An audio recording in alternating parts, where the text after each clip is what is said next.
It is the most disputed dinosaur matchup in history. A rival never witnessed in the real world, but recreated and imagined by millions. The battle between the most terrifying predators ever seen, the Tyrannosaurus Rex versus the Spinosaurus. Today we will uncover the hard stats, studying these two extinct predators in detail while analyzing their attack methodologies, agility, terrain, and other auxiliary weapons that will dictate who will survive to see the next day and who will cease to exist. For the very first time, we'll witness all data discussed here compiled into a combat simulator featuring both dinosaurs in a fight to the death. Coming up, Tyrannosaurus Rex versus the Spinosaurus. Corporal builds. This battle has been a topic of debate for decades, but only seen on screen with renditions that are now considered outdated. Today, the simulator will be using relatively updated renditions of these two dinosaurs, beginning with Tyrannosaurus Rex. Throughout the years, it has been believed that this theropod was one of the largest of its kind, dwarfing all of its predecessors. In this simulation, we will be taking into account the sizes of two of the larger specimens recovered, maxing out this T-Rex to up to 13 meters in length. In terms of height, this creature would have measured 4 meters at the hip. You will notice how this newer rendition of the T-Rex is actually much bulkier than the pop culture depictions seen in films and previous documentaries. As seen here, this creature's bone structure also reflects its heavy build, allowing this creature to weigh as much as 8.9 thousand kilograms, or approximately up to 9.7 US tons. Given its proportions, this creature now ranks as one of the heaviest and largest theropod predators in history. Its opponent, the Spinosaurus, has been the topic of much discussion throughout the last 20 years due to its ever-changing dimensions, body shape, and capabilities. We now know, thanks to the most recent studies, that this theropod was actually a bit more robust than what we imagined back a couple of years ago. We will be taking these Spinosaurus' remains when generating a contestant for this simulation, giving us a dinosaur that can reach lengths of up to 15 meters and a height of 2.3 meters, 5 at the tallest spine. Weight-wise, the results are a bit surprising. While it is true that the Spinosaurus has a seemingly lighter build than the T-Rex, recent estimates have placed the Spinosaurus' weight from 7 to 8.3 US tons to around 10 tons. This was due to many factors seen through more recent digital models that suggest that this creature was more stockier than anticipated. In addition to that, a new study released in 2022 stated that this animal's bones were much more dense, which would also contribute to its heavy build. By putting these factors into account, we see that the difference between corporal dimensions has now diminished considerably compared to previous assumptions. The next thing to analyze is how these builds aided in their forms of movement, agility, and speed. Locomotion. While it is obvious that the Tyrannosaurus was clearly adapted for terrestrial locomotion, its actual speed on land has been fiercely disputed. Recent computer modeling and other analyses have concluded that an adult T-Rex was not capable of running as we know it. It wasn't able to perform a running gait, which is the act of having both feet off the ground while running. But it could do what is known as a fast walk. Recently, it's now estimated that a T-Rex at full speed could reach anywhere around 5 meters per second or 11 to 18 miles per hour. Although this may not seem very fast, recent studies have found evidence that this T-Rex was more agile than we think. Not too long ago, a group of researchers argued that this dinosaur's ilia, the bone in the upper part of the hip, was adequate for allowing the Rex to pivot from one direction to another like a figure skater from hell. The team took into account centers of mass to rotational inertia, making the T-Rex's agility score higher compared to other similar-sized theropods. Unfortunately for Spinosaurus, there are no published reports on the Spino's maximum speed on land, but based on its reduced leg size, we can guess that this creature was not a terribly fast mover, possibly moving to speeds slower than the T-Rex or equal at the most. The obvious go-to for a locomotive advantage would have been a nearby body of water. Yes, there has been debate on whether the Spino was a good swimmer, but again, the study mentioned earlier gave further evidence that this dinosaur could not only swim well, but also dive deep into the water.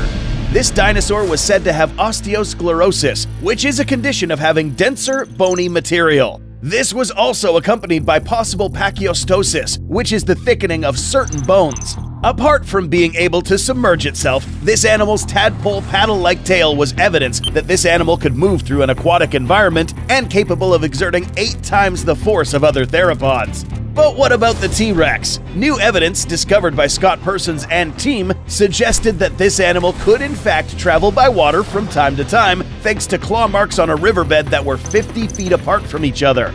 But not well enough like its rival, the Spinosaurus. Now that we know how these creatures move, let's quickly go over how well these things can stay upright. Stability.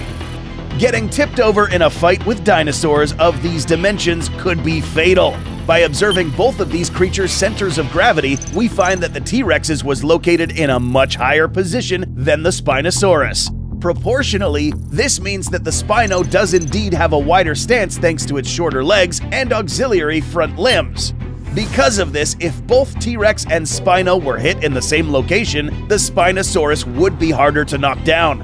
Not to mention that recent observations also suggested that this Spinosaurus could rear up on its hind legs and use its tail as a third limb for stability thanks to its closer proximity to the ground compared to the T-Rex. But which of these creatures would be intelligent enough to figure out these stabilizing intricacies? Intelligence. One thing to note is that intelligence is a very difficult thing to figure out for animals, especially extinct creatures. The best methods of studying this is with brain scans and analyses of their sensorial organs that would have been there. There has not been enough research to properly determine the intelligent quotients of Spinosaurus. The closest we are to understanding its brain capability is a study done on the neuroanatomy of Irritator challengeri, a relative of the Spinosaurus. Research shows that this animal's nervous system was adapted for picking up low-frequency sounds and special vertical head movements to sense and catch prey. That's all we know about the close relative of the Spinosaurus, but given that the Spino is armed with similar weaponry, we can assume that this creature had to understand how to use these effectively and with purpose. The T-Rex is another story. There are many studies done on determining the intelligence of this animal, many which find that the olfactory organs of the T-Rex were disproportionately enlarged. Another finding is that these creatures had binocular vision, capable of seeing almost 4 times better than the average human and being able to see clearly for up to 6 kilometers. To understand its thinking processes better, the T-Rex was measured at 1.0 in the encephalization quotient, which is the same as a crocodile. But more recent scans have bumped this creature up to a 2.0 to 2.4 score, which is better than rodents, canines, and some felines, and only a 1/10 of a point short of a chimpanzee, suggesting that the T-Rex indeed had complex problem-solving capabilities and was a very analytical creature, capable of determining strengths and weaknesses to far greater levels than ever imagined. The only things left to discuss are their weapons. Bite effectiveness. It may come as a surprise to you, but both of these animals had bites that could inflict some serious damage to each other, depending on a few factors. Bite force as we know it can vary greatly on the number of teeth, surface areas of the bite, musculature, and width of the jaw. Every bite is different. The teeth of a Tyrannosaurus rex are widely known for their pickaxe shape and small serrated edges. This, combined with its wide jaw and strong neck muscles, give the T-Rex a bite force of about 8,000 to 10,000 pounds per square inch.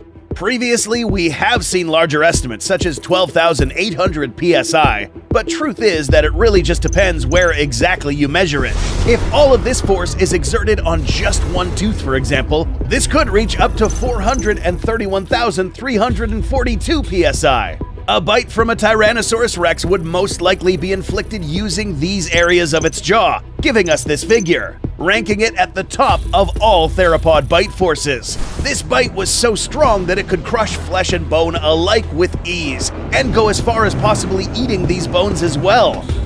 The Spinosaurus, on the other hand, had a narrower jaw, but this does not necessarily mean that its bite was at all weak. Again, as mentioned earlier, the amount of teeth and shape greatly affect the amount of pressure exerted on a victim. In the Spinosaurus case, its bite force pressure would best be concentrated in these areas. These teeth were best fit for biting down and gripping, which was useful when hunting for prey underwater. But exactly how strong was this bite? There is no study that gives us an exact number, but here's what is is known. A study held in 2013 indicated that this skull was resistant to torque and tension stresses with vertical movements, meaning that this skull was well adapted for inflicting strong bites. In 2005, the bite force of many theropods were studied, including Suchomimus, a distant relative. After using mathematical scaling, strong bites. In 2005, the bite force of many theropods were studied, including Suchomimus, a distant relative. After using mathematical scaling, it is reasonable for some parts of the Spinosaurus's jaw to exert anywhere between 4,250 to 5,200 psi, ranking its bite force among theropods higher than originally thought. Of course, if we compare both bite forces, the Tyrannosaurus rex still far surpasses the strength of the Spino. But in order to cause severe damage, it is not necessary to reach these levels. To kill the opponent, these jaws must be able to clamp deep enough to cause bleeding or tear through vital organs. The Spinosaurus would now also rely on an additional set of weapons. Auxiliary weaponry. Now let's cover the last set of weapons that will be used in this battle.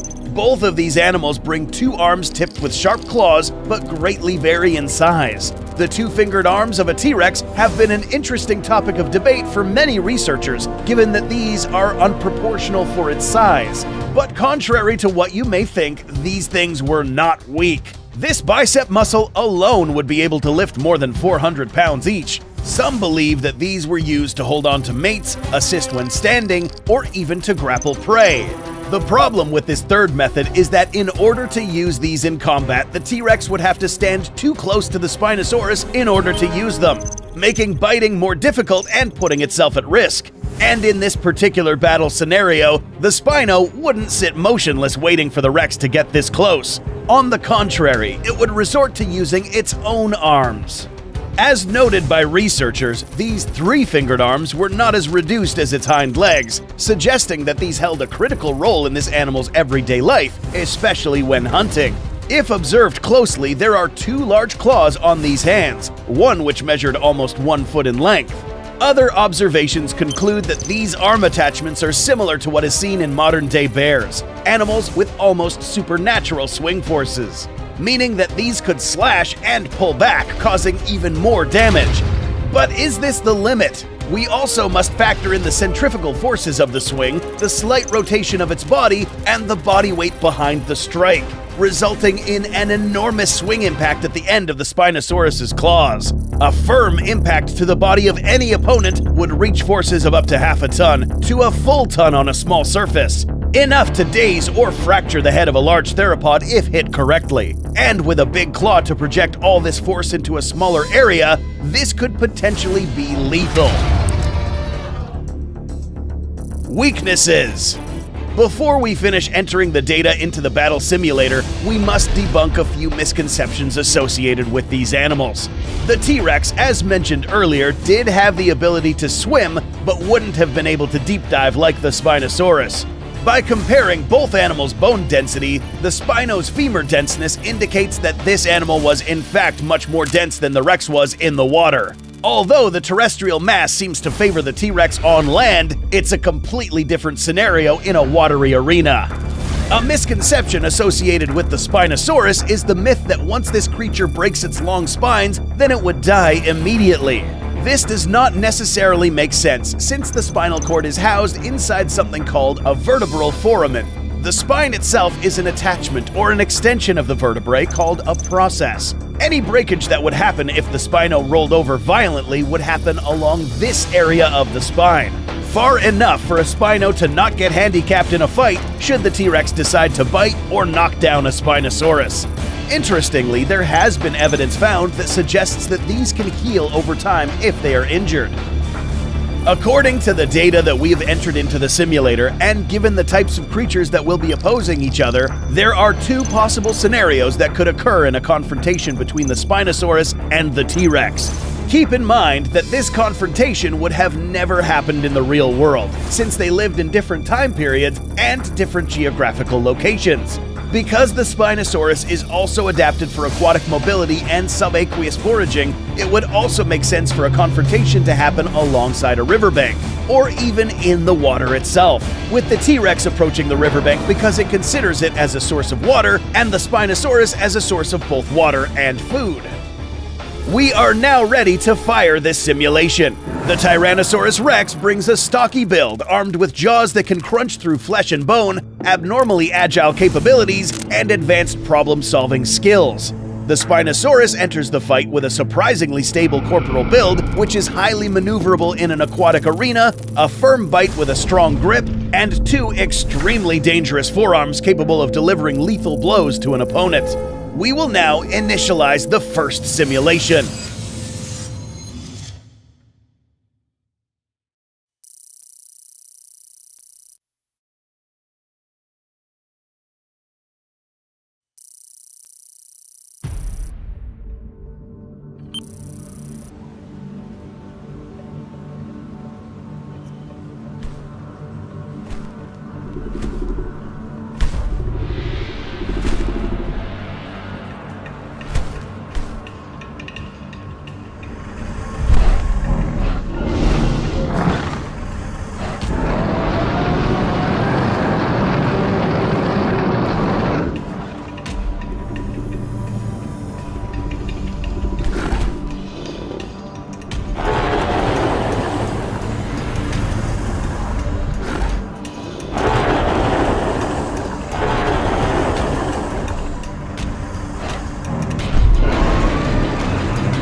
In this specific scenario, the Tyrannosaurus Rex pulls off a win.